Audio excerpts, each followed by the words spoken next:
What would drive a young country girl to risk everything for a man everyone else called an enemy? Follow this gripping journey across the wild frontier, a story of courage, danger, and an unbreakable connection. Thank you so much for watching and for all your comments. Let me know at the end if you liked the story and where you're watching from and why you're following this. The scorching Texas sun beat down on the small town of Willow Creek in the summer of 1876.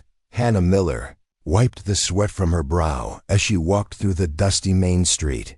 At 22, she had spent her entire life on her father's farm outside of town, sheltered from the harsh realities of the frontier.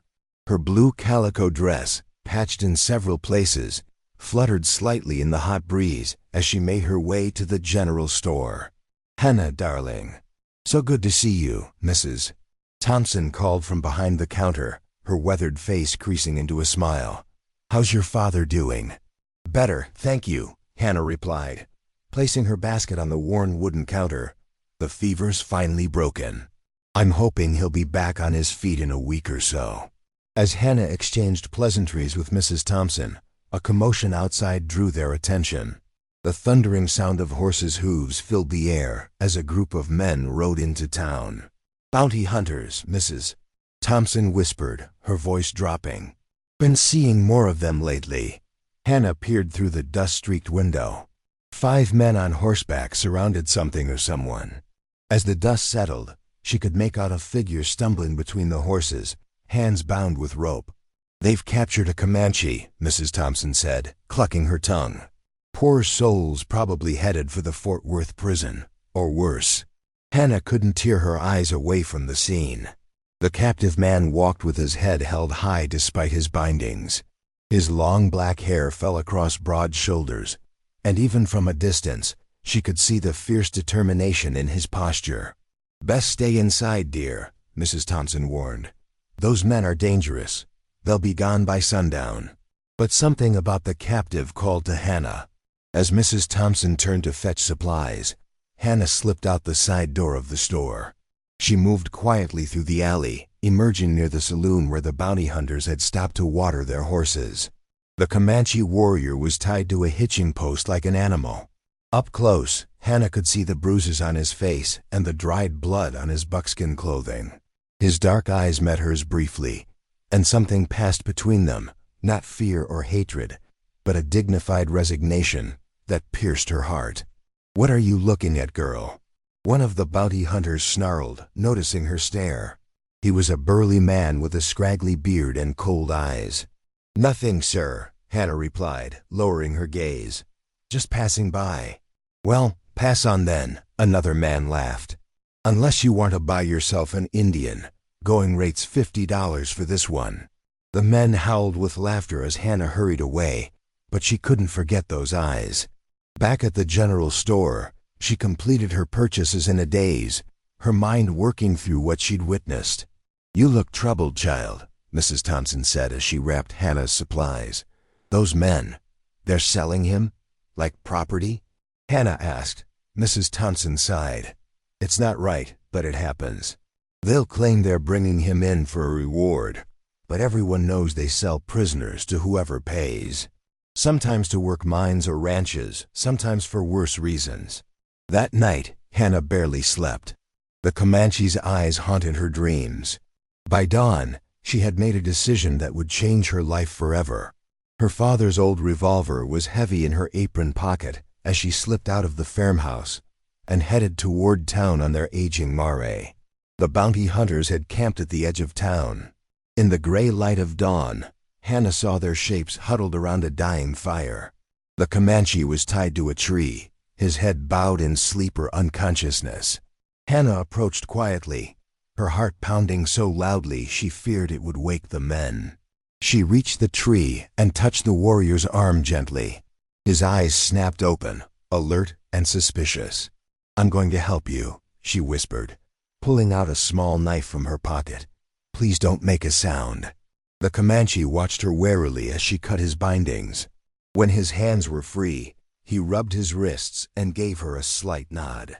"The horses are over there," Hannah whispered, pointing to where the bounty hunters' mounts were tethered. Take one and... A shout cut through the dawn silence. One of the bounty hunters had awakened and was now on his feet, reaching for his gun. "Run!" Hannah cried, fumbling for the revolver in her pocket. The Comanche moved with astonishing speed. He grabbed Hannah's arm and pulled her toward the horses. Before she could process what was happening, he had lifted her onto one of the mounts and leaped up behind her. "What are you doing?" she gasped as he kicked the horse into motion.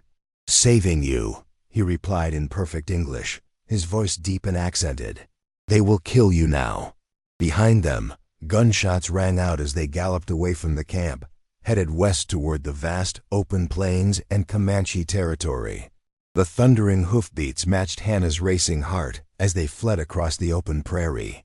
The rising sun cast long shadows across the tall grass, painting the landscape in hues of gold and amber. She clung desperately to the saddle horn, the Comanche warrior's strong arm around her waist the only thing keeping her from falling. "We can't stop," he said against her ear, his breath warm on her skin. "They will follow." Hannah glanced back fearfully. In the distance, dust clouds marked the pursuit of the bounty hunters. "Where are we going?" she asked, her voice trembling. "West," was his only reply. They rode for hours, the landscape changing from rolling prairie to rocky terrain. Finally, as the sun reached its zenith, the Comanche guided the horse into a narrow canyon, following a nearly invisible path that wound between towering sandstone walls. When they reached a small spring hidden among rocks, he finally slowed the exhausted horse. "We rest here," he said, dismounting with fluid grace before helping Hannah down. Her legs buckled beneath her, unused to such long hours of riding. The Comanche caught her arm, steadying her until she found her balance.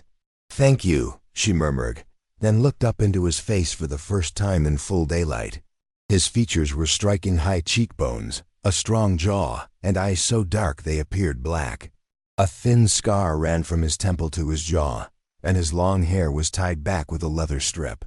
"I am Swift Arrow," he said, watching her with an intensity that made her both nervous and curious. "Why did you free me?" Hannah hesitated. I don't know. It wasn't right what they were doing. Selling a person like property." A flicker of surprise crossed his face. "Many white people would not see it that way." "I'm not many people," she replied, straightening her shoulders. "My name is Hannah Miller." Swift Arrow nodded, then turned to tend to the horse. Hannah sank down on a rock, suddenly aware of the magnitude of what she'd done. She had helped a prisoner escape. She had fled with him. She was now miles from home with a Comanche warrior who, until hours ago, had been a complete stranger. "They will kill you if they find you," Swift Arrow said, as if reading her thoughts. "You cannot go back."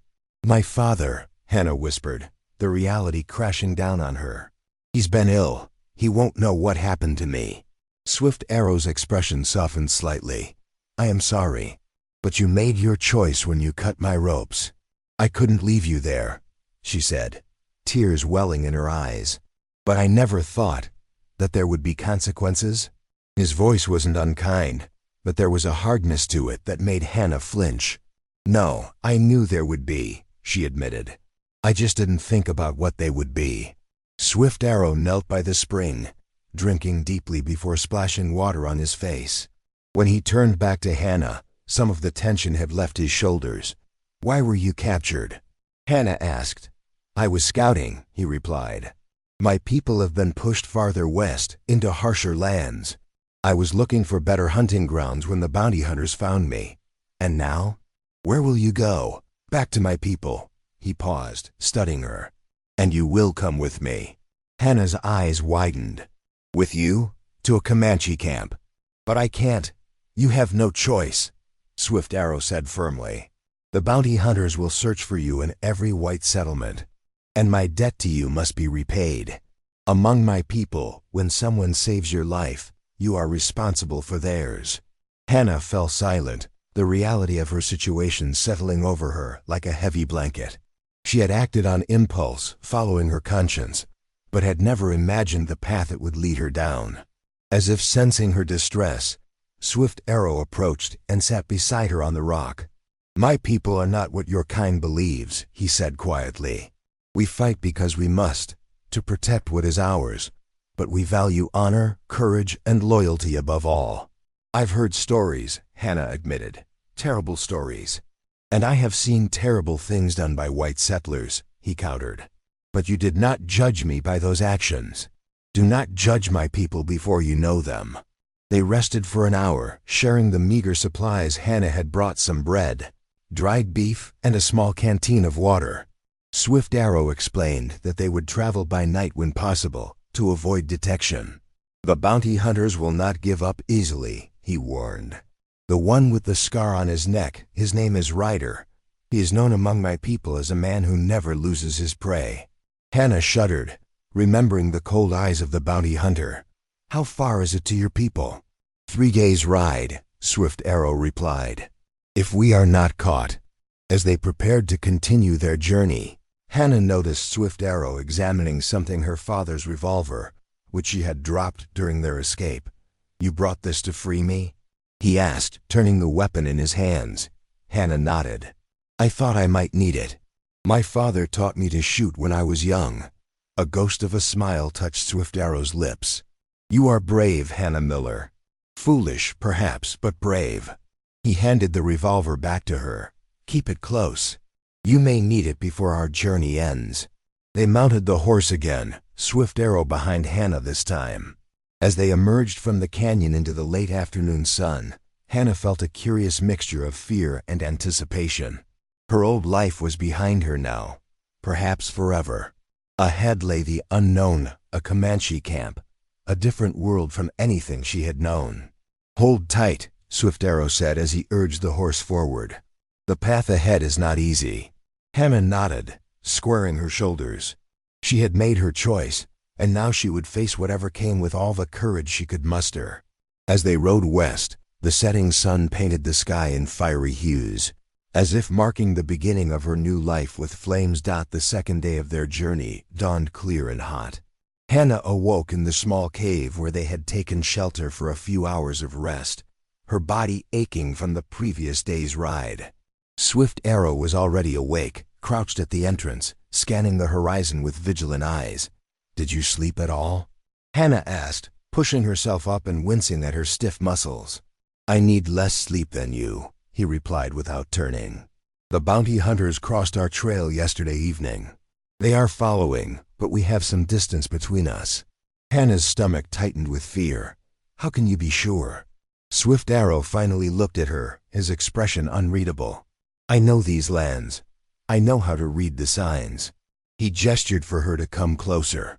Look there, at that ridge. Do you see the dust? Hannah squinted in the direction he pointed. Far in the distance, a faint cloud of dust marked the movement of riders. That's them? Yes, they are tracking west, but they have taken the wrong path. It will cost them half a day. A grim satisfaction flickered across his face. We will use that time to reach the border of Comanche territory.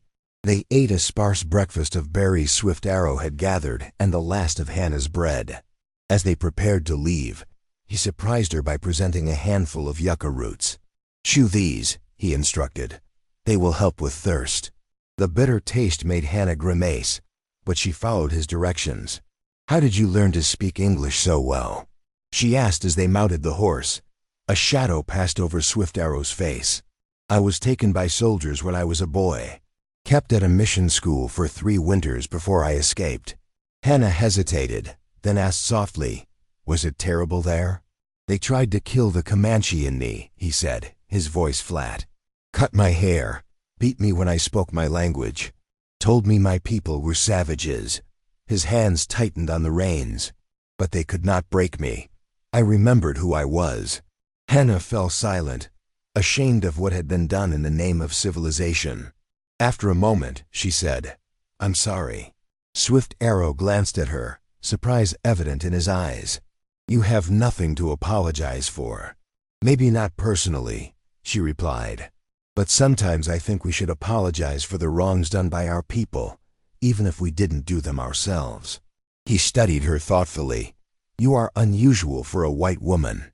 I'm not sure if that's a compliment, Hannah said with a small smile. It is, he assured her, and for the first time, she saw the corner of his mouth lift in something like a smile. They rode hard through the morning, the landscape growing increasingly rugged.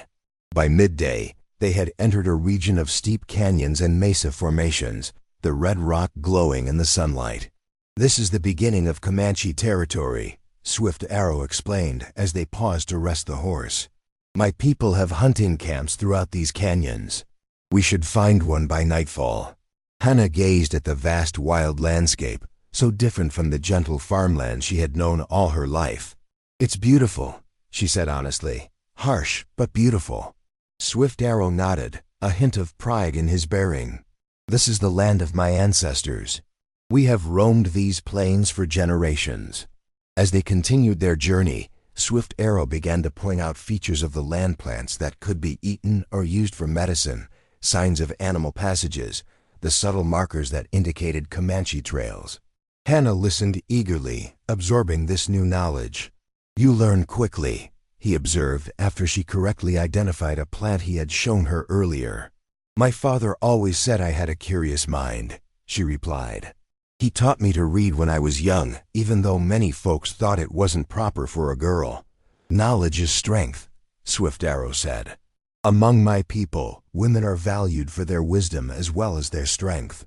The sun was beginning to set when Swift Arrow suddenly tensed, pulling the horse to a halt.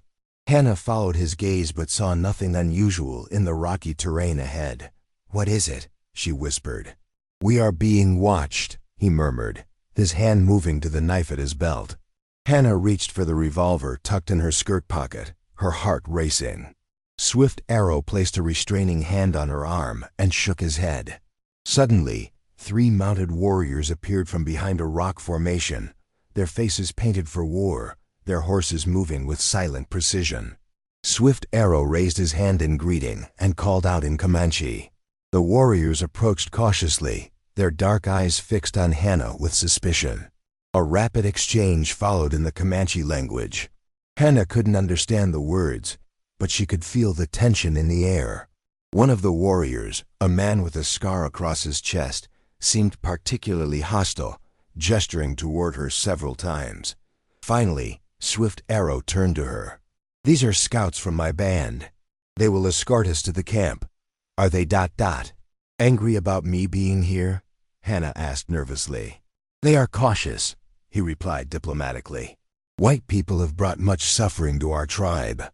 But I have told them you saved my life and are under my protection." The scarred warrior said something sharp, his eyes never leaving Hannah. "What did he say?" she asked. Swift Arrow's jaw tightened. "He says you may be a trap, that the army might be using you to find our camp." "That's not true," Hannah protested. "I would never—" "I know," Swift Arrow interrupted. "I have vouched for you. But you must understand their caution." They rode in tense silence, the 3 warriors surrounding them as they navigated through increasingly difficult terrain. As night fell, Hannah could make out the glow of fires in the distance, nestled in a protected valley between towering mesas. "The camp," Swift Arrow said, pointing ahead. "My people." Hannah felt a mixture of fear and anticipation as they approached. The camp consisted of several dozen tipis arranged in a circle, with horses corralled nearby. As they rode in, people emerged from the tipis, their curious faces illuminated by firelight. A murmur went through the crowd as they recognized Swift Arrow. An older man stepped forward, his long hair streaked with gray, his bearing dignified. Swift Arrow dismounted and embraced him. "My father Running Elk," Swift Arrow explained to Hannah. "Chief of our band." Hannah remained on the horse, acutely aware of the stares directed at her. Children pointed, women whispered behind their hands, and warriors watched with undisguised suspicion. Running Elk approached Hannah, his weathered face unreadable. "My son says you saved his life," he said in accented but clear English. "For this, you have my gratitude." "I only did what was right," Hannah replied, meeting his gaze. The chief studied her for a long moment, then nodded. "Come, you will be our guest." As Hannah dismounted, she felt Swift Arrow's steadying hand on her arm. "You will stay in my sister's tipi," he told her. "You will be safe there." A young woman about Hannah's age approached, her dark eyes curious but not unfriendly. "This is Morning Sky," Swift Arrow said. "My sister." Morning Sky nodded to Hannah. "Come with me," she said in halting English. "You must be tired." As Hannah followed Morning Sky through the camp, she felt dozens of eyes on her. She glanced back once to see Swift Arrow deep in conversation with his father and other older men of the tribe. The scarred warrior from earlier was among them, gesturing animatedly. "They are discussing what to do with you," Morning Sky said, following Hannah's gaze. "My brother speaks for you. Do not worry." Inside the tipi, Morning Sky offered Hannah a robe to sit on and a bowl of stew. The warm food revived Hannah's spirits, and despite her exhaustion and uncertainty, she found herself curious about this young woman and her way of life. "Your English is good," Hannah commented. Morning Sky's expression darkened. "I was at mission school too. 2 summers. Not as long as my brother." "I'm sorry," Hannah said, understanding now the shadows that crossed Swift Arrow's face when he spoke of his past. Morning Sky shrugged. "It is past. Now we survive." She studied Hannah with open curiosity. "Why did you help my brother? White women fear Comanche." Hannah considered her answer carefully. It wasn't about him being Comanche. It was about him being a person who was being treated cruelly. "I couldn't stand by and watch." A small smile touched Morning Sky's lips. "You have a good heart. But good hearts can be dangerous in these times." Hannah couldn't argue with that. As she lay down on the buffalo robe Morning Sky provided, exhaustion overtook her. Her last thought before sleep claimed her was of Swift Arrow, wondering what fate the tribal council would decide for her. Dawn broke over the Comanche camp, painting the tipis with golden light. Hannah awoke to find Morning Sky already gone from the tipi. Outside, the camp was alive with activity, women tending fires, children playing, men seeing to horses. For a moment, Hannah simply watched, struck by the ordinary domesticity of a people she had been taught to fear. "You slept well," Swift Arrow's voice came from behind her. He stood a few paces away, dressed in fresh buckskins, his hair neatly braided with eagle feathers woven into the plaits. Hannah nodded, suddenly conscious of her rumpled dress and tangled hair. "What did the council decide?" she asked, getting straight to the point that had troubled her dreams. "You may stay until it is safe for you to travel," he replied. "As my guest and under my protection." Relief washed over her. "Thank you. It was not my decision alone," Swift Arrow said. "My father values life debts, and the council respects his wisdom." He hesitated, then added, "Not all agree. Bear Claw, the warrior with the scar, believes any white person in our camp brings danger." "Is he wrong?" Hannah asked softly. Swift Arrow's expression grew serious. "No. The army has been pushing west, forcing tribes onto reservations. Many bands have surrendered. We are among the few who still live free. And if they find you, they will force us onto the reservation in Indian territory," he said, his voice hard, "where many of our people have already died from disease and hunger." Hannah felt a heaviness in her chest. She had heard of the reservations, of course, but like most matters involving Indians, it had seemed distant from her life on the farm. Now looking at the vibrant community around her, the thought of these people being forced from their homeland filled her with sadness. "Come," Swift Arrow said, changing the subject. "You should eat." He led her to the central fire where several women were preparing the morning meal. Morning Sky was among them and nodded to Hannah with a small smile. An elderly woman offered Hannah a wooden bowl filled with a porridge-like mixture. "Thank you," Hannah said, accepting the food gratefully. "My grandmother," Swift Arrow explained. "She says you have kind eyes." Hannah smiled at the old woman, who reached out to touch Hannah's blonde hair with gentle curiosity. As they ate, Swift Arrow explained the daily routines of the camp. Hannah listened intently, asking questions about Comanche customs and beliefs. Her genuine interest seemed to surprise and please him. "Most white people do not care to understand our ways," he remarked. "Most people fear what they don't understand," Hannah replied. "And fear makes it easier to treat others cruelly." Swift Arrow studied her thoughtfully. You are wise for one so young. Not wise, she countered. Just raised by a father who taught me to see people as people, not as the labels others put on them. Their conversation was interrupted by a commotion at the edge of camp. Bear Claw and 2 other warriors rode in at a gallop, their expressions grim. They went directly to Running Elk's tipi, calling out urgently. Swift Arrow tensed. Stay here, he instructed Hannah before striding toward his father's tipi. Hannah remained by the fire, aware of the sudden tension that had fallen over the camp. Women gathered children close, and warriors moved toward their weapons. Morning Sky appeared at Hannah's side, her face tight with worry. What's happening? Hannah asked. Scouts have seen something, Morning Sky replied tersely. Come. We should go to my tipi. Inside the tipi, Hannah paced anxiously. Is it the bounty hunters? Morning Sky shook her head. Worse, soldiers. Hannah's blood ran cold. Because of me? No, Morning Sky assured her.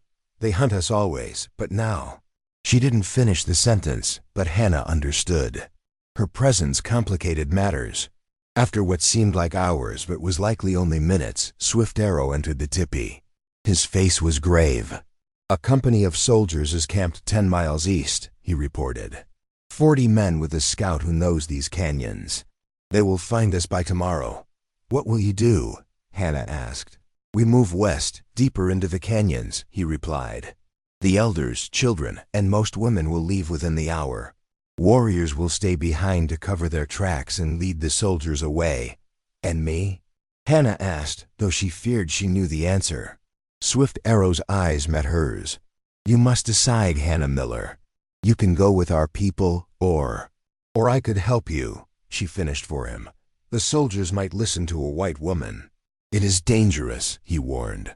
If they believe you have sided with us, they may treat you as an enemy. Hannah thought of her father's farm, of the life she had left behind. It seemed a lifetime ago now. Then she looked at Morning Sky, at the fear barely hidden behind her stoic expression, and made her decision. I'll speak to them, she said firmly. I'll tell them I was kidnapped by the bounty hunters and escaped, that I got lost and your people helped me. Swift Arrow's expression remained skeptical. They may not believe you. It's worth trying, Hannah insisted. I can't let your people be driven from their home without at least trying to help. A mixture of emotions crossed Swift Arrow's face: surprise, respect, and something deeper that Hannah couldn't quite name.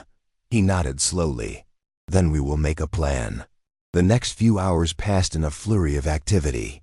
Hannah watched as the Comanche broke camp with remarkable efficiency. The tip is coming down and being packed onto travois pulled by horses. Children were bundled up, elders placed on horseback, supplies distributed. Within 3 hours, most of the band was ready to move west. Hannah stood with Swift Arrow and Running Elk as they bid farewell to their people. Morning Sky embraced Hannah briefly. Be careful, sister, she whispered. My brother's heart would break if harm came to you.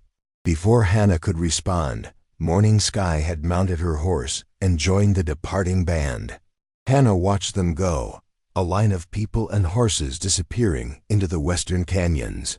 Now, Running Elk said to the remaining warriors, we prepare. The plan was daring in its simplicity.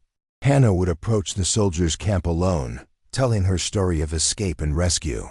While the soldiers' attention was on her, the Comanche warriors would scatter in different directions, leaving false trails to confuse the army and draw them away from the band's true path. As dusk approached, Swift Arrow accompanied Hannah to a ridge overlooking the soldiers' camp. The blue uniforms were visible below, men moving around campfires as they prepared their evening meal. You can still change your mind, Swift Arrow said quietly. Go with them. Hannah shook her head. No, this is right. Swift Arrow took her hand, his touch surprisingly gentle. Hannah Miller, you have a warrior's heart. Is that a compliment? She asked, echoing their earlier conversation. The highest I can give, he replied solemnly. Hannah gathered her courage. When this works, what happens then? Our people will establish a new camp farther west, he said. And you ... Could I stay? The question slipped out before Hannah could stop it. With your people. With you. Surprise flickered in Swift Arrow's eyes, followed by something warmer. You would choose such a life? It is hard, always moving, always hunted. My life wasn't my own back in Willow Creek, Hannah admitted. I was just existing, not living. These past days, despite the danger, I felt more alive than ever before. Swift Arrow's hand tightened around hers. Then yes, you could stay. If that is truly your wish. As the sun began to set, casting long shadows across the land, Hannah felt a strange sense of peace settle over her. The path ahead was dangerous and uncertain, but for the first time, it was a path she had chosen for herself. It's time, Swift Arrow said, reluctantly releasing her hand. Hannah nodded, smoothing her skirts and tucking a strand of hair behind her ear. I'll see you when it's done. Be careful, he cautioned. If anything goes wrong, ride west. Follow the marked trail I showed you. I will, she promised. As Hannah began the descent toward the soldiers' camp, she glanced back once to see Swift Arrow watching her, a solitary figure silhouetted against the sunset. In that moment, she knew with certainty that she had found not just a cause worth fighting for, but a place where she truly belonged. The soldiers' reaction to her approach was predictably chaotic, rifles raised, shouts of alarm. But when they saw a young white woman, clearly alone and unarmed, curiosity overcame caution. Please, Hannah called, raising her hands. I need help. A young lieutenant approached, his hand still on his sidearm. Who are you, miss? How did you come to be out here alone? Hannah told her prepared story of bounty hunters who had captured her when she resisted their advances, of her escape during the night, of wandering lost until Comanche scouts found her and brought her to their camp where they treated her with kindness. They could have killed me, she emphasized, putting a tremble in her voice. Instead, they fed me, sheltered me, and when they learned soldiers were nearby, they sent me to you with a message. A message? The lieutenant repeated skeptically. Hannah nodded earnestly. They ask only to be left in peace. They have moved their camp far from any settlements. They mean no harm to anyone. The older captain who had been listening nearby stepped forward. Miss, with all due respect, these savages, our people, Hannah interrupted, her voice stronger now. People trying to survive. I've seen their children. They're elders. They're not the monsters I was raised to fear. As Hannah spoke passionately about what she had witnessed in the Comanche camp, she could see the doubt in some of the soldiers' faces. Not all, certainly some remained hard, unmoved, but others listened, and in their listening lay hope. By the time the soldiers decided to escort Hannah back to the nearest settlement, the Comanche warriors had successfully laid their false trails and disappeared into the landscape they knew so intimately. The army would follow those trails for days, finding nothing but emptiness. And Hannah, with the directions Swift Arrow had given her carefully memorized, would slip away from her military escort at the first opportunity, making her way west to the new Comanche camp and to the future she had chosen for herself. As she rode beside the lieutenant, looking up at the stars emerging in the darkening sky, Hannah thought of Swift Arrow waiting for her, of Morning Sky who had called her sister, of a people fighting to maintain their way of life against impossible odds. She had found something she never knew she was missing: purpose, freedom, and perhaps even love. The western horizon beckoned, promising not an ending, but a beginning. And Hannah Miller, farm girl turned frontier woman, rode toward it with her head held high and her heart full of hope.